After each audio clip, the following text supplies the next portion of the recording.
Call this meeting to order. City Council, December 11th. Marcy, roll call. Miller. Yes. Williams. Yes. Hayes. Weber. Yes. Briggs. Yes. Okay, first thing on our agenda is a presentation, Mr. Schlegel. Yes, Your Honor. We are starting our annual updates with departmental updates, and like normal, we're starting with economic development here in December. And so Amy's going to talk about the things that's kind of gone on this year and the plans that's coming up. And this is her first report. We loaded her plate up pretty good when she started and said, hey, fix the hospital issue. And, oh, by the way, get us industrial recruitment and improve our workforce and work on small business development and entrepreneurship and get some things going there. And, oh, by the way, don't forget about downtown and redevelopment of downtown and revitalization there. And in your spare time, work on housing, too. So we gave her quite a list of things to work on. And so she's going to talk about a few of those things tonight. Amy? Amy, how long is this going to take? I've heard it's going to lead for a while. I'm just going to breeze right through it. It's about all the fun I've had this year. I've been here just over 10 months and have really enjoyed economic development, and so wanted to share a little bit of the things that have happened here in Mexico this past year.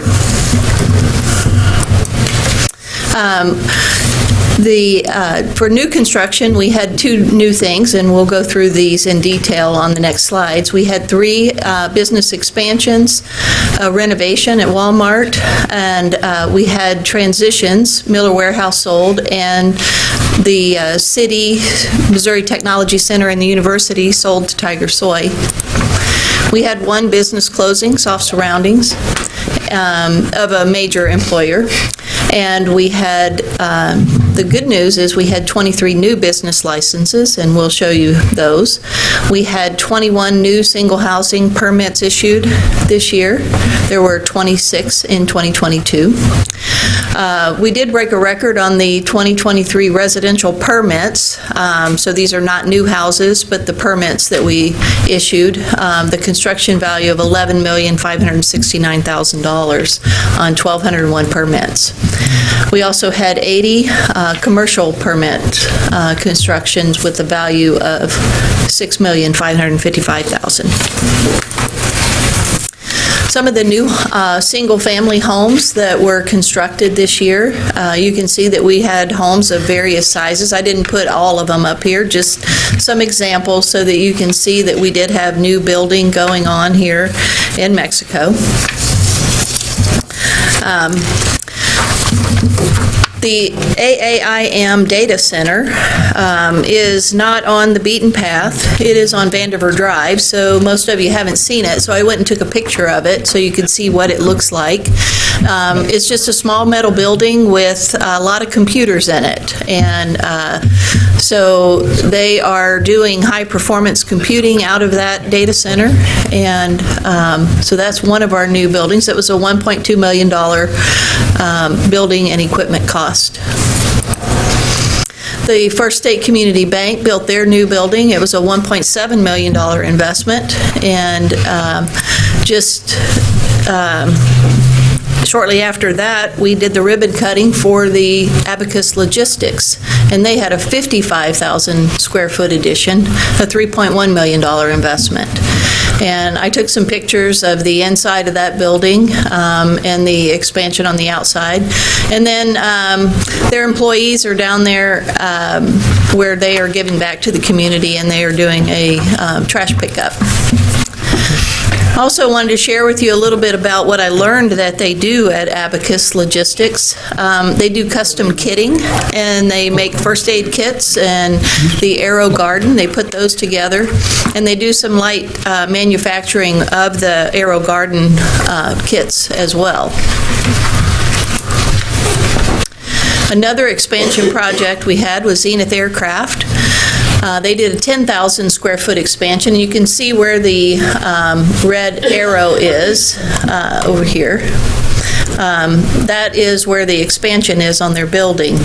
And I took nope, I didn't show you the inside. I did take some pictures of that. But this picture is their homecoming that they had this September, just to kind of show you how many people they have buying kit airplanes from Zenith. And then they come back every year for homecoming, and many of them camp on the site. Their families come in campers, and they just have a good old time. And they give updates on how to fix your aircraft and have a builder's workshop. He also brings in people on a monthly basis for Builder's Workshop, and he has about 15 people attend each month, and they dine here and stay in our hotels. And so Zenith not only manufactures things, but they bring people to town on a monthly basis. Another expansion, a 4,000 square foot expansion at King's Daughters Home, was a $1.4 million investment, and they were able to add on a space to provide physical therapy on site. They also have used that room for large gatherings, and they were able to create more covered seating for outdoors. They have another building across the courtyard where they can sit outside, but this provided additional seating. Our renovation project was Walmart, $1.3 million, and we attended their ribbon cutting, and they also shared some of the ways they give back to the community to some of our nonprofits. And Miller Warehouse sold to the Premier Group. It was a business transition.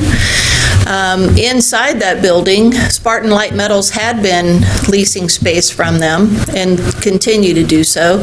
And then Premier Group is leasing space now to Equipment Share, and they plan to add 10 to 20 employees to take care of that.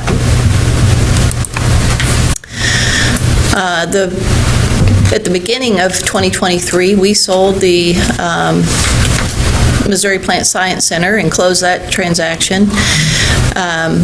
But we still own 42 acres that are available for redevelopment adjacent to this property. And so that's something that I hope that we can spend time on marketing and getting it certified so that we can share with the state and the site selectors on what we can offer at this site that might be another agricultural production facility.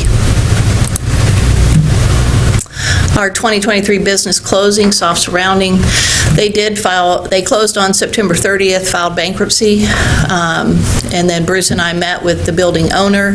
We did receive our pilot payment of $49,170 just last week, I believe, and we continue to work with him on recruitment for a new tenant. I've been out there with 2 different potential investors looking at that site.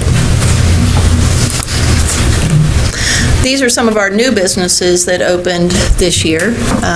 Thanks to Marcy, I got the new business license information and was able to get their information and let you see the new businesses that we have. Most of them are downtown. Our top employers here, True Manufacturing is at the top with 415 employees, followed closely by Spartan with 392, and then our schools at 388. So this is just an information slide just to kind of show you where we are with our business numbers. And I think we've got 5 or 6 of our manufacturers in the top 15. Yeah. This information came from the Missouri Association of Manufacturers just to show that in the state, our manufacturers are operating at about 73% capacity due to the fact that they can't find enough employees. And, finding quality candidates is the #1 issue. And it's not that they can't offer competitive wages or that they can't keep the ones they have, but you lose people to retirement. If you expand your business, you need more, and they're really having trouble finding those quality candidates. When they were asked what was the primary reason that their company does experience turnover, money was the most significant thing, and people are leaving for new opportunities with more money. So hopefully, now that we are getting post-pandemic, we'll see a slight decline in those numbers for turnover. But 80% of the people who responded to this survey indicated that they are optimistic about Missouri's outlook in manufacturing. Some of the things that we'll be working on in 2024, continue to work on the reopening of our hospital. As you know, Bruce and I meet nearly every week with public health in the county to continue to get updates on the hospital.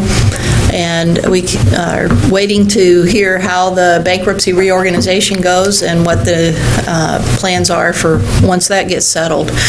But we do know that they are hopeful to have an answer by the end of this month, so our fingers are crossed. Workforce housing, we continue to work on that. And the Mark Twain, we are also working with Mark Twain Regional Council of Governance to submit an EDA grant to help one of our local manufacturers expand. We need to get some infrastructure over to them. Missouri Main Street, we have our kickoff meeting scheduled for January 3rd at 1:30, and we'll begin to develop our plan for Mexico. And Rita's going to be applying for some CDBG downtown revitalization grants for us. I think those will become available in April for us to apply. We'll be working on those to get downtown, some of our building owners opportunities down there. And I also want to certify at least one of the sites, one of the 3 sites that we have, to be able to give the site selectors that are looking at a lot of things online now and getting that information to Missouri Partnership. I think that's going to be key to our success, is to going through the certification process. It does cost some money, takes a little bit of time, but I think that's going to be what we need to focus on in 2024. And then we'll continue with business and industrial recruitment and remain committed to the Highway 54 expansion. Does anybody have any questions? I think the only other slide was talking about how to certify the sites. Amy, I had a question.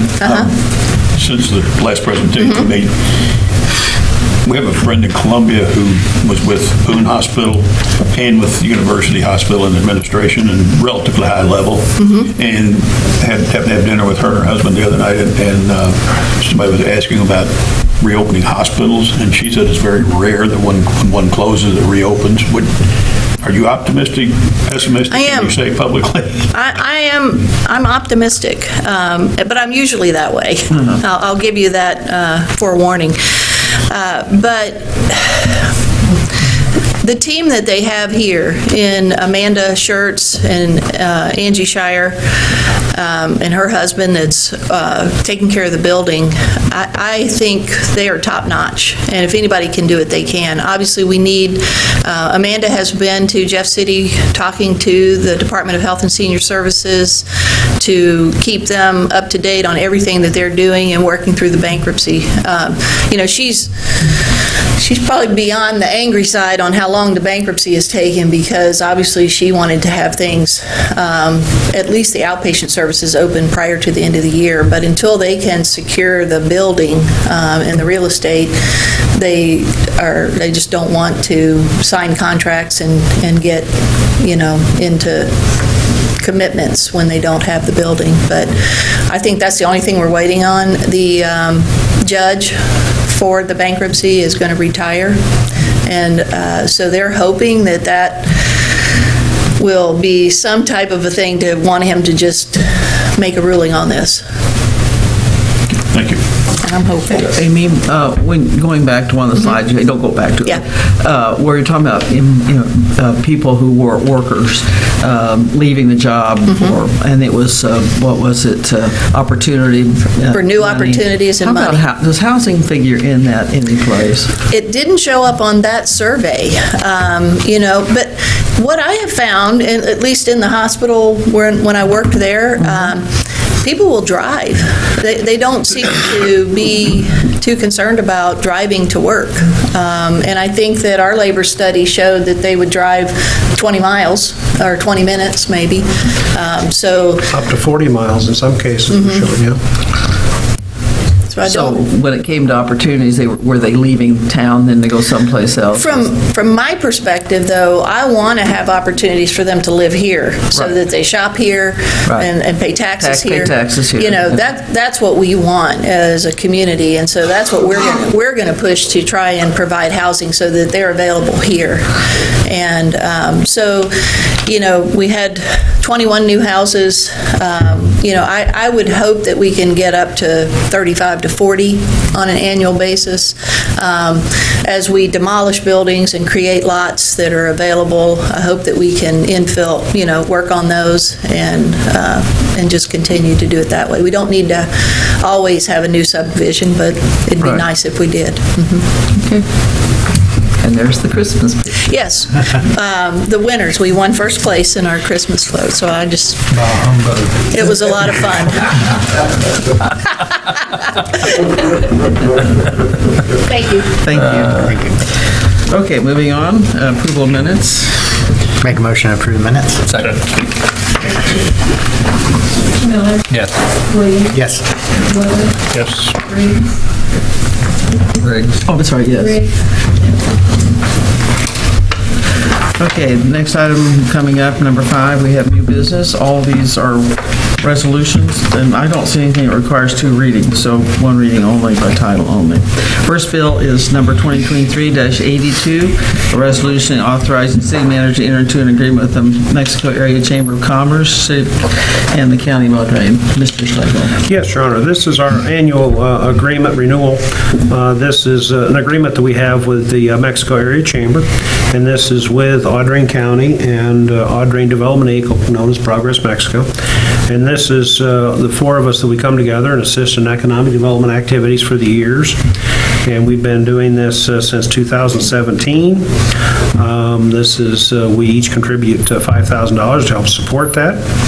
And we would recommend that we enter into this agreement to promote economic development activities, and recommend reading by title only and passage of the attached resolution. I move for reading of bill number 2023-82. Second. Miller, Yes. Williams, Yes. Weber, Yes. Briggs, Yes. Bill number 2023-82, a resolution authorizing the city manager to enter into an agreement with the Mexico Area Chamber of Commerce, the County of Audrain, and Audrain Development Incorporated to assist in economic development activities for the city of Mexico. I move for passage of bill number 2023-82. Second. Miller, Yes. Williams, Yes. Weber, Yes. Briggs, Yes. Okay, item B, bill number 2383, a resolution authorizing submission of a Missouri Development Finance Board tax credit contribution program. Mr. Schlegel. Yes, Your Honor, we did receive a request from the Handy Shop, their board, to serve as the applicant to the Missouri Department, the Development Finance Board, for some tax credit programs to help them with their project to fund a redevelopment of their area. To cover the details of the project, Amy O'Brien.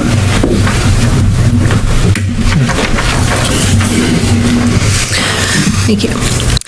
Staff recently received a request from the Handy Shop for the City of Mexico to serve as their applicant to the Missouri Development Finance Board for potential offering of Missouri tax credits to donors in regard to their fundraising campaign for the upcoming capital improvements. The Missouri Development Finance Board is given the authority to grant tax credits equal to 50% on the value of any eligible contribution to the board by any taxpayer. The MDFB accepts annually, under a competitive basis, applications from local government entities to receive such tax credits for contributions made for public infrastructure facilities. Handy Shop, in discussion with the MDFB, may be eligible to receive the benefit of the tax credit program. However, the application process requires a local government to be the applicant. For this program, the city will serve as the applicant on behalf of Handy Shop and the conduit for monetary transactions between MDFB and Handy Shop until program funding is exhausted. A letter prepared by Martin Keller, manager of Handy Shop, is attached, and it outlines the projected capital improvements, the new employment opportunities gained, and other social benefits to the community through their proposed facilities expansion. Staff recommends council proceed with reading by title only and passage of the attached resolution authorizing the city manager to sign and submit an application to the Missouri Development Finance Board for the benefit of Handy Shop to receive a grant for Missouri tax credits related to their capital project fundraising campaign. And we do have Martin Keller here tonight if you have any questions about this. I guess my question is, maybe to you or Martin, I'm not sure. We don't have any kind of an obligation other than applying. We don't have Right. any kind of financial obligation, any kind of guarantee or anything. We serve as the conduit, so in that, as we do the application and there are become funds available, they do the paperwork, send it to us, we submit it, the state sends us the check, and we give them the check back. So there is a pass-through process that we do have. But they're responsible to make it happen and follow all the rules. Make a motion to read bill number 2023-83. Second. Can I ask one more question? Is this the wrong time? Or this, I'm just curious now, because somebody asked this question at lunch one day. Employee count should increase from 50 to 65. You have 50 now, and we'll increase, you anticipate, by 15. Is that the idea? Yeah, at least that. Okay, Yeah. okay. Thank you. And there'd be additional staff too. This was employees with disabilities. Thank you. We have a motion on the floor. And a second. Roll call. Miller, Yes. Williams. Yes. Weber, Yes. Briggs, Yes. Bill number 2023-83, a resolution authorizing the submission of a Missouri Development Finance Board Tax Credit Contribution Program application for a public facility project for Handy Shop Incorporated. I move for passage of bill number 2023-83. Second. Miller, Yes. Williams, Yes. Weber, Yes. Briggs, Yes. Okay, item C, bill number 23-24, resolution authorizing the city manager to authorize what? 84. 84, sorry, 84. A resolution authorizing the city manager to sign contract documents with Kim HEC LLC for wastewater industrial pre-treatment services. Mr. Schlegel. Yes, Your Honor. We currently have a contract with Kim HEC LLC for our industrial pretreatment program, but we were at the time that it was time to do a new request for qualifications and open it up for bidding, and we've done that. And to cover the details of the process and the recommendation, Drew Wilford. Good evening, Council. As Bruce mentioned, Kim HEC has worked with the City of Mexico before. Excuse me. The City of Mexico is required, because it operates a wastewater treatment plant, to have a industrial pre-treatment program. And so because of that requirement, both by the permit issued by DNR, but also state code of regulations, we're proceeding to fulfill that requirement. We put a request for qualifications out, and we received several responses. I believe we had 3 firms respond for this RFQ. The scoring committee judged those 3 firms and found Kim HEC to be the highest scoring firm among those 3. And so we're looking at, as part of the process, a contract with Kim HEC for a 5-year term.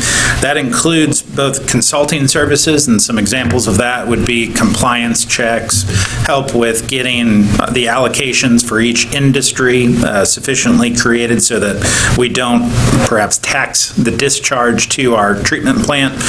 You can think of it as killing off all the bugs at our plant and causing us significant troubles there. And then also separating this out too, there's a new software program that we're looking at utilizing for both our own plant and for each of the industries, which would be an additional cost. The total of those 2 things are $39,105 on an annual basis, and we have budgeted $45,000 for our industrial pretreatment program.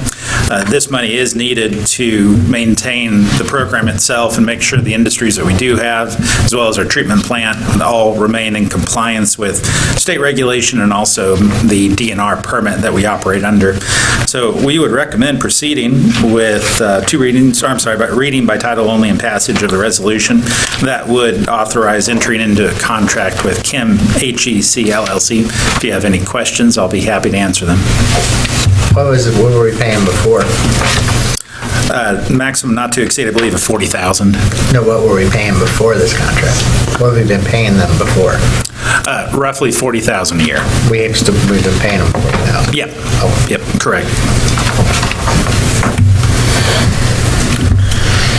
Move for reading of bill number 2023-85. Second. 84, yeah. 84. I'm on your 24. I know, you're stuck, 84 is giving us 24 or problems. 85. I thought it was your bill to read. You second. Yes, ma'am. Miller? Yes. Williams? Yes. Weber? Yes. Briggs? Yes. Bill number 2023-84, resolution authorizing city manager to sign contract documents with Kim Heck LLC for wastewater industrial pretreatment services. I move for passage of bill number 2023-84. Second. Miller? Yes. Williams? Yes. Weber? Yes. Briggs? Yes. Okay, moving on, item B, bill number 2023-85. Resolution authorizing the city manager to sign change order number 1 with M&K Rail Construction. Mr. Schlegel. Yes, Your Honor. As council's aware, we, back in October, we did a contract with M&K Rail to do some work on the rail spur the city owns in the business park. And they've done that work, but as part of that work, we also did inspection and found there were some additional work that is necessary immediately. And so we got them to give us a price on that and to cover the details. Once again, Drew Williford. As Bruce mentioned, because of the work that we had done, they did an inspection while they were on site of our track, and they found 2 additional items. So the work that was generated, which was done in October, or was it November, my apologies, was generated back in the spring of this year when they did their spring inspection. The work that's generated before you in this particular item is generated from the on-site work just weeks ago. And so they found 2 items, and I've got those pointed out in red on the screen before you. I thought a quick exhibit would kind of help both myself and hopefully everyone watching. So we have a switch, and on that switch there are a couple points that are in deteriorated condition. So they've been welded already, and they need to be replaced at this point in time. So they have given us a quote for that, and then also there is something called a heel block, which helps the track maintain its gauge, so it's clear distance between the 2 tracks on a switch. That also is in poor condition and needs to be replaced. The overall rail spur, I don't believe, was really designed for the loads that we have going through there. I think it by far was designed for something lighter. So when we're looking at it, or we're looking at replacing just items for now related to this particular switch.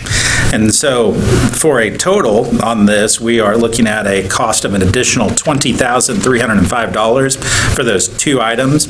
Now, the work that was authorized previously came in at $69,704.25, which had a savings of nearly $9,000 as to what was estimated. So we have budgeted, as part of this fiscal year, $90,000 total, and it looks like this would come in just slightly over that budget by roughly $10. So we're pretty darn close on the budget. Any kind of overages, if there are any, would be covered under our reserve funds, but we would certainly recommend proceeding with the resolution for this change order and go ahead and get these repairs done immediately. If you have any questions, I'll be happy to answer them. So this additional amount was just as you got into it? Correct. Then you found that, like so many of us do when we have something done, you just found that you had to spend some more money than we anticipated. Correct. Is this going to hold for a while, or will we be encountering more problems with this spur sooner than later? The spur itself is aging, by all means. With any infrastructure, you're going to have increased costs as we go. So certainly, I think you're going to expect more cost on this particular spur. Now, are we going to have problems with this particular switch after some of these repairs are done? Probably not. But as we continue along, as time goes by, we'll have to be replacing ties more frequently, perhaps sections of rail more frequently. So I would anticipate the maintenance costs going up. Any other questions? Move for reading of Bill 2023-85. Second. Miller, Yes. Williams, Yep. Yes. Yes. Thank you. Bill 2023-85, a resolution authorizing the city manager to sign change order number 1 with M&K Rail Construction LLC for the 2023 Industrial Rail Spur Project. Move for passage. 2023-85. Second. Miller. Yes. Better, Yes. Williams, Yes. Briggs, Yes. Okay, thank you. We're ready to go to the next item. Okay, bill number 2023-86, resolution authorizing city manager to sign a task order number 17 with Horner and Schriffen Incorporated for engineering services at the wastewater treatment. Mr. Schlegel. Yes, Your Honor, this is to conduct some studies and evaluate some plant operations at the wastewater treatment plant. And so to cover the details, once again, Drew Wilford. This one's of interesting note to me. This is somewhat of an unfortunate item, but at the same time, perhaps fortunate. As you may know, we have lost some industries in the city of Mexico, Teva being one that contributed a huge amount of flow to our wastewater treatment plant. And as you lose some of those industries, you may lose the need for some of the treatment processes that you used to have. Our trickling filter is one such process. So when we took it offline, we noticed that our biological oxygen demand and our ammonia both were remaining within permit limits. We took it offline to do some maintenance on it. Turns out our running theory is because we've lost some of the contributors that. Am I on the right? Yep. Okay, I apologize because I've got another one coming up at the plant. Essentially, our current opinion is because we've lost those industries, the trickling filter can remain offline, and we can easily bypass it right now because of the way our system is plumbed. It's simply a valve to reorient the flow. So in order to do that, though, you can't just take a treatment process offline without going through the Department of Natural Resources and submitting a full study on that. It would be like bypassing a designed system. It was designed for a specific way and use. You can't just take something offline for a permanent period of time, or temporary even. So what we're proposing is to enter into task order 17 with Horner and Schriffen, who has been involved with our plant for a number of years now. And we're asking them to evaluate in their models and then also develop a study that would support the deactivation of our trickling filter, which has the potential of saving us quite a bit of money over a period of time. We have several chemicals that get added to that. We have maintenance costs with it. We certainly think it's worth the cost here for the study. Horner and Schriffen provided a estimate for this study, a maximum not to exceed cost of $18,000. So it's a substantial study, substantial cost, but the benefit can pay back in less than a year. So we are recommending to go ahead and proceed with reading by title only and passage of task order 17. If you have any questions, I'll be happy to answer them. Is the trickling filter the big one? Yeah. Yeah, big, and you'll see it's got arms that rotate. Yep. Now, we're taking it offline, but how easy is it going to be to put back online if we need it? Perfect, very easy. Literally opening a valve and getting it restarted. Hope So it still goes around. shut the valve? Correct. Yeah, obviously, if there are some other oddities that happen, but it's easily winterized, so we don't have a problem there. There's really hardly any electronics in it at all. From our standpoint, it's is a win-win opportunity. If we can get this offline, this has potential of saving us quite a bit of money. We also have an unfortunate problem with what they call filter flies, and they're these little white pesky insects that cause our crews quite a bit of problems in the summer. So this has some interesting implications if the study proves it. Any other questions? Make a motion, read bill number 2023-86. Second. Miller, Yes. Williams, Yes. Weber, Yes. Briggs, Yes. Bill number 2023-86, a resolution authorizing the city manager to sign task order number 17 with Horner and Schifrin Incorporated for engineering services at the wastewater treatment plant. Move for passage, bill number 2023-86. Second. Miller, Yes. Williams, Yes. Weber, Yes. Briggs. Yes. Yes. Okay, item F, bill number 23-87, a resolution authorizing the city manager to sign contract documents with Hutchison Engineering Incorporated for architectural services at the wastewater treatment plant.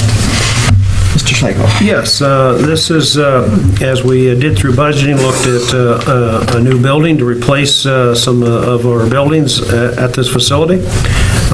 We are looking obviously at a pre-engineered, but we still have to have plans, and so as part of that, we had to look for engineering services to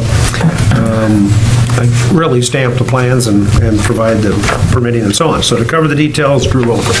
Yeah, absolutely. The building that he's referring to apparently used to be the old animal shelter, if I understand correctly, or perhaps I think that may be the name. So the building over there has quite a bit of history. That currently serves as a shop and a break and briefing room. And it certainly has served its useful life, you could say. The time has come to look at a new facility that better meets our needs. And so we're looking at a facility which would provide both the shop aspect of it, but also locker room, a shower, different things that are required for our personnel at a wastewater treatment plant, and things that we do not have right now. So this has a huge potential to help increase efficiency and safety at our plant. We did budget for this building, so we have $315,000 in our budget for this fiscal year. But as part of the process, we have to have an engineer and architect sign off on different aspects of the plans. We want everything to be well planned out with this. With the opportunity of using a pre-engineered metal building, we think we can save some money and get some interesting options for a loft storage area out of this, which could help further assist as we store documents I should say, in a climate-controlled condition.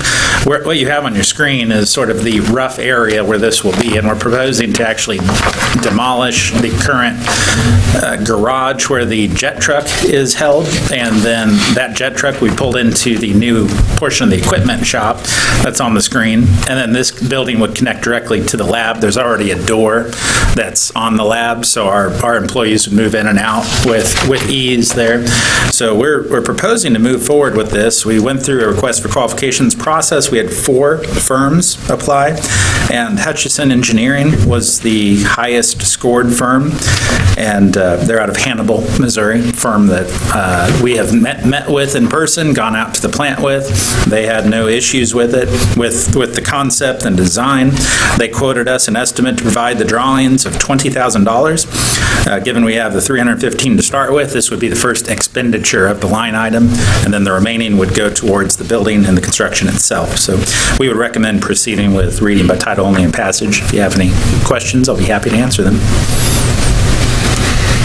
Move for reading of Bill 2023-87. Second. Yes. Williams, Yes. Weber, Yes. Briggs, Yes. Bill 2023-87, a resolution authorizing city manager to sign contract documents with Hutchison Engineering, Inc. for architectural services at the wastewater treatment plant. Move for passage of 2023-87. Second. Yes. Williams, Yes. Weber, Yes. Excuse me, yes. Okay, moving on.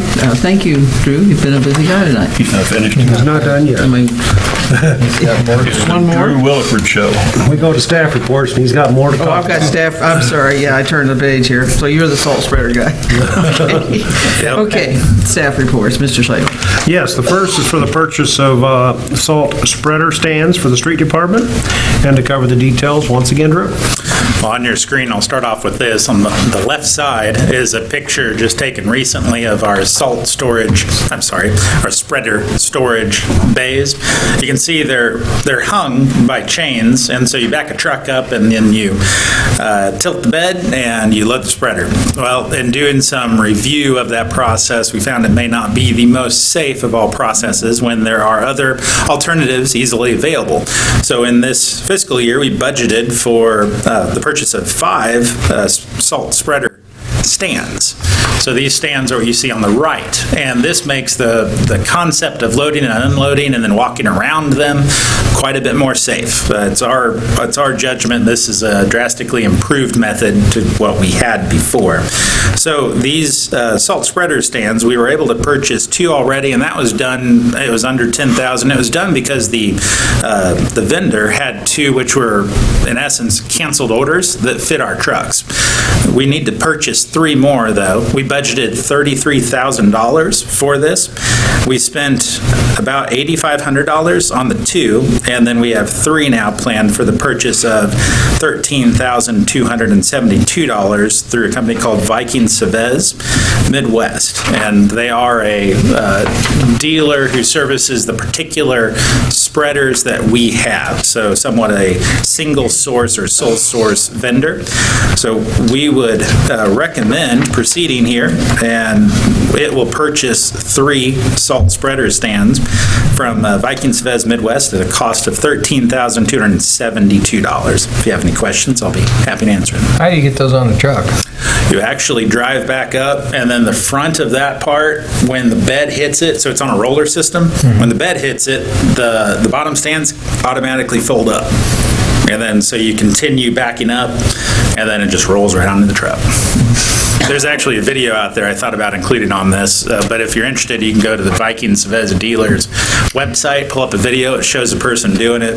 Very easy, low-stress process. I just have a chemistry question. Those hold salt to be spread on the roads, right? Yeah. You don't keep salt stored in those things, do you know? No, not typically. If there is a storm coming, you may very well keep, go load 'em up and keep something them covered. loaded up. And Yeah. if you've got we've had some of those storms where you hit, and then 3 days later, you know it's coming, and something like that, but no. Okay, just, I move that we purchase 3 new salt spreaders for $13,272 from Viking Chavez Midwest Incorporated. Second. Yes. Williams, Yes. Leonard, Yes. yes. Okay, one more, Drew. Item B, replacement of bar screen building heater, Mr. Slagle. Yeah, the title says that it's a heater for the bar screen building at the wastewater plant, and it ceased functioning, and so cover the details for a purchase for a new heater in the shed. This was an emergency addition to the council agenda, so to speak. This happened last week. So our heater did cease to function. It's in a building that it has wastewater flowing through that portion of the building, so it will keep the building somewhat at a temperature where we're not worried about it freezing immediately. If we get into January or February and we see some of those weeks where we're below freezing for several days in a row, I would get rather concerned. We do have water lines running through there that you can see. We've got some other facilities in the area that could freeze, and we could end up with a complete mess if we don't keep a temperature that's above freezing in there. So we asked Teal Mechanical, who has done work out at our plant, to come in and diagnose this particular issue when it first happened last week, and they diagnosed it as corrosion. The heater itself is meant for two things. It's meant to take humidity out of the air because it's a very wet environment in there, It's also meant to keep it above freezing, of course. So whenever they saw that corrosion, they said it was beyond repair. It's a special heater in that it's somewhat of it has to be in an explosion-proof container. It's also three-phase electrical, so there's several factors here that make this a very expensive heater. When I first saw the price of this, when we were quoted, Teal Mechanical quoted us the cost of $13,850 for a heater. I thought, wow, it's pretty expensive. Then I got to look into the details of it and understand why the price is so high on it. This is not a planned purchase. This happened just last week. So this would be covered out of the wastewater project reserve fund. We have $80,000 in there for this kind of thing. It's not my at this point in the year, it's not a fun thought to get into the reserves per se. This is what it's for. So we would recommend proceeding with the estimate from Teal Mechanical Services, I believe they're out of Fulton, Missouri, for that $13,850 with the premise of knowing we're under somewhat of a schedule or a time concern here with impending winter weather and getting colder as we go into January. The other thing to note in this is lead time. Lead time is 3 to 4 weeks on this part. You can get it in 3 or 4 weeks? Yeah. Okay. If you have any questions, I apologize. Be happy to answer them. That was my question. How long? Yeah. Move to approve the purchase of an explosion-proof heater for the bar screen building at the wastewater treatment plant from Teal Mechanical Service, Inc. of Fulton, Missouri, at a cost of $13,850. Second. Miller, Yes. Williams, Yes. Weber, Yes. Briggs, Yes. Okay, Mr. Schlegel, discussion of December 25th meeting, in the right place? Yeah? Yes. Our next scheduled meeting would fall on December 25th. If you want to be here on Christmas, well, you might be on your own. But we would recommend that we've worked through staff and said we don't have any business. And if we do, we can always schedule an emergency meeting. But so we'd recommend that canceling that meeting at this time. And so a motion to cancel that, but also give us authority to prepay claims to avoid any penalties and late fees and so on. So move whatever you said.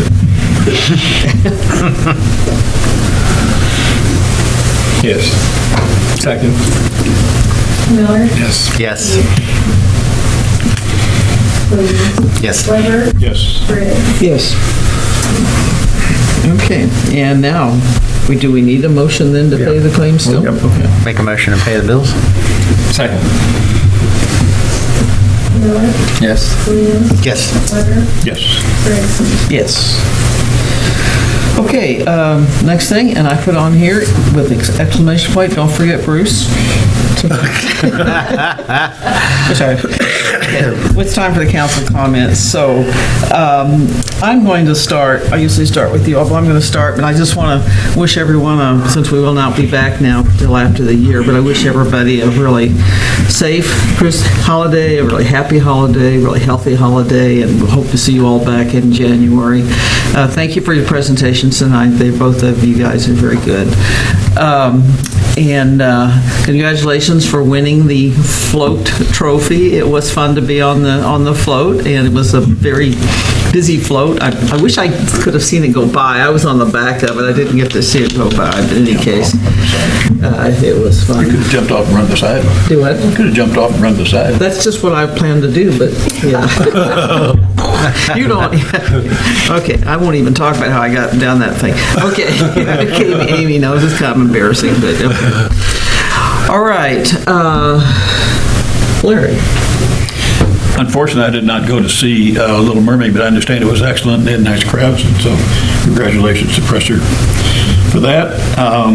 My only other really comment is I won't be here several meetings in January, February, March, probably.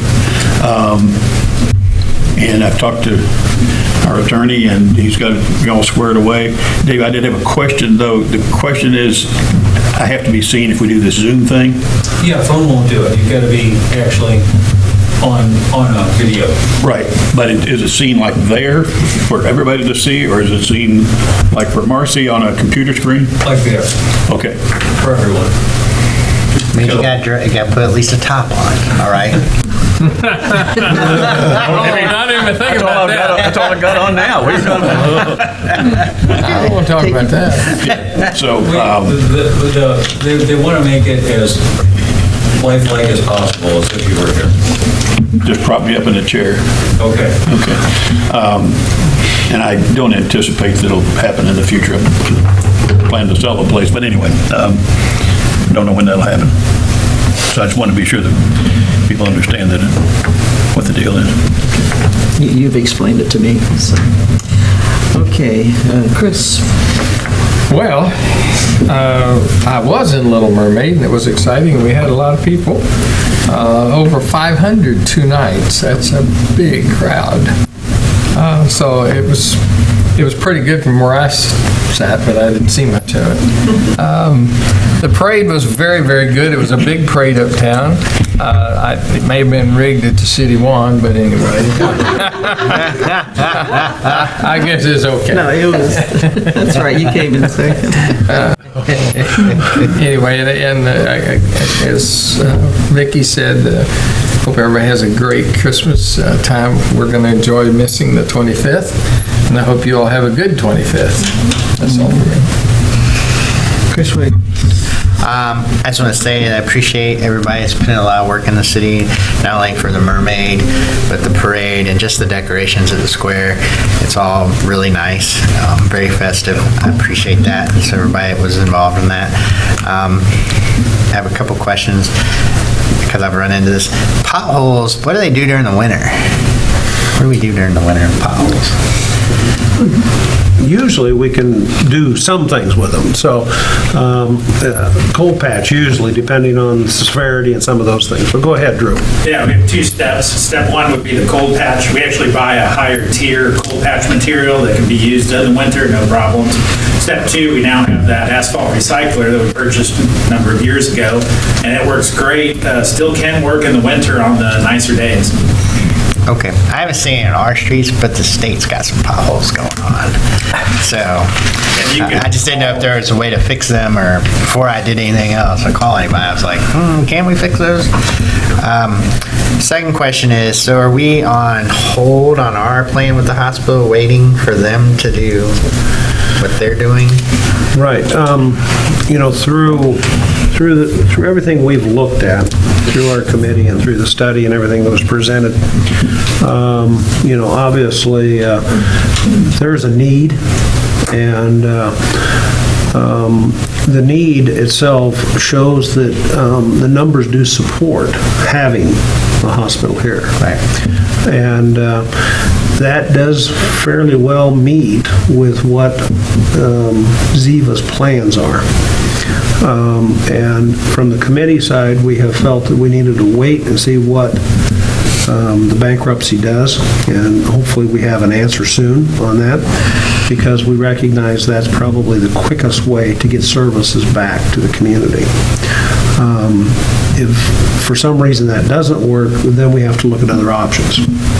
And we have had direct conversations, in-person conversations with Boone and with MU about what services and support that they could give us. So, and they've also said that they just want to make sure that they wait and know what this is before any commitments are made.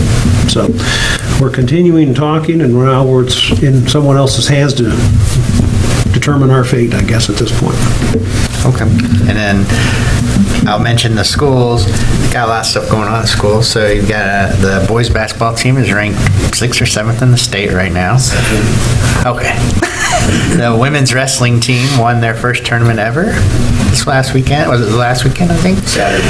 And then the academic team, which my son, they won the mid-season fall classic and are still ranked in top 20 in the country and number 1 in Missouri. So it's looking, school must be pretty happy right now. So looking good. And I just want to wish everybody a Happy New Year and Merry Christmas. Okay, thank you all. One last thing, and I talked to Chad today a little bit, and I had a really big compliment from someone on the lights in Hardin Park. They really liked those lights in Hardin Park, and I think as long as you drive into town, you see them, and then you get into town and all the new lights in town, it looks great around here. Okay, we are ready for public comment. You may, if you have, oh, Chad, did you have something to say? No. What about Bruce? I don't have anything tonight. I mean, there's my note. No customer on the counter. Sorry. I have nothing tonight. Sorry, forgive my language. Okay, public comment. Public, if you have something to say, you may step forward to the mic. You have 3 minutes. You must state your name and your address, and we will wait for anybody to come. And there looks like nobody, so Move adjourned. Second. Yes. Williams, Yes. Whitman, Yes. Bruce, yes.